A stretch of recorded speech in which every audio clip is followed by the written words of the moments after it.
વલસાડના મોહમ્મદ ઝમીર હાજી શેખને cheque return કેસમાં 1 વર્ષની સાદી કેદની સજા ફટકારતો વલસાડ કોર્ટે હુકમ કર્યો। વલસાડ તાલુકાના નાની ચણવઈ કાઝી સ્ટ્રીટમાં રહેતા ઇઝહારુદ્દીન નાઝીમુદ્દીન કાઝીએ મોહમ્મદ ઝમીર હાજી શેખને દંડા માટે 1 કરોડ રૂપિયા હાથ ઉછીના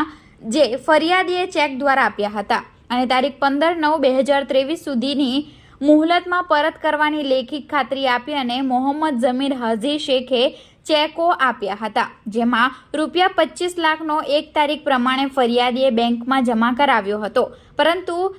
બેંક બેલેન્સ પૂરતું ન હોવાથી ચેક રિટર્ન થયો હતો, જે સંદર્ભે ફરિયાદીએ ધ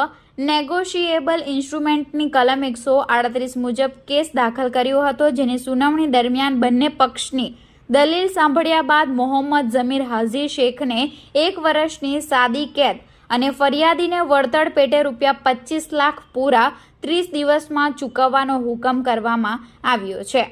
આ કેસની વિગત પ્રમાણે વલસાડ તાલુકાના ચણવઈ ખાતે રહેતા ઇઝહારુદ્દીન નાઝીમુદ્દીન કાઝીએ તેમના ઓળખીતા મોહમ્મદ ઝમીર હાજી શેખ રહે 16 જિન્નત બંગલો, ગાંધીવાડ, અમરીન કોમ્પ્લેક્સ, શહીદ ચોક, વલસાડે ધંધાના કામ માટે 1 કરોડની માંગણી કરી હતી અને ફરિયાદીએ 1 કરોડ રૂપિયાની રકમ વાળાની સૂચના મુજબ 28/2/2022ના રોજ આરોપીની પત્ની અર્જુમનના IDBI બેંકમાં આવેલા ખાતામાં 30 લાખ રૂપિયા તથા આરોપીના પિતા હાજી શેખના ખાતામાં 30 લાખ રૂપિયા તથા આરોપીના IDBI બેંક ખાતામાં 40 લાખ રૂપિયા RTGS દ્વારા ટ્રાન્સફર કર્યા હતા। ત્યારબાદ ફરિયાદી અને આરોપી વચ્ચે તારીખ 15/5/2023ના રોજ અરસપરસ સમજૂતીનો લેખ તૈયાર કરવામાં આવ્યો હતો અને આરોપીએ ઉછીના લીધેલા રકમ 1 કરોડ રૂપિયા તારીખ 15/9/2023ના રોજ સુધીની મુદ્દતમાં પરત કરવાની લેખિત ખાતરી આપી હતી। ત્યારબાદ ફરિયાદીએ તારીખ 15/9/2023ના રોજ આરોપીએ આપેલી 25 લાખનો ચેક પોતાની બેંક ખાતામાં જમા કરાવ્યો હતો, પરંતુ સદંતર ચેક 16/9/2023ના રોજ બેલેન્સ પૂરતું ન હોવાથી ચેક પરત થયો હતો। આથી ફરિયાદીએ વકીલ મારફતે આ કામના આરોપીને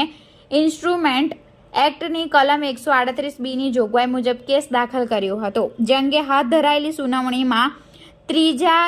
AD ચીફ જ્યુડિશિયલ મજિસ્ટ્રેટ બંને વકીલોની દલાલી સાંભળી અને આ કામના આરોપી મોહમ્મદ ઝમીર હાજી શેખને ધ નેગોશિયેબલ ઇન્સ્ટ્રુમેન્ટ એક્ટની કલમ 138 મુજબના ગુનામાં 1 વર્ષની સાદી કેદ અને ફરિયાદીને વળતર પેટે ₹25 લાખ 30 દિવસમાં ચૂકવવાનો હુકમ કરવામાં આવ્યો છે।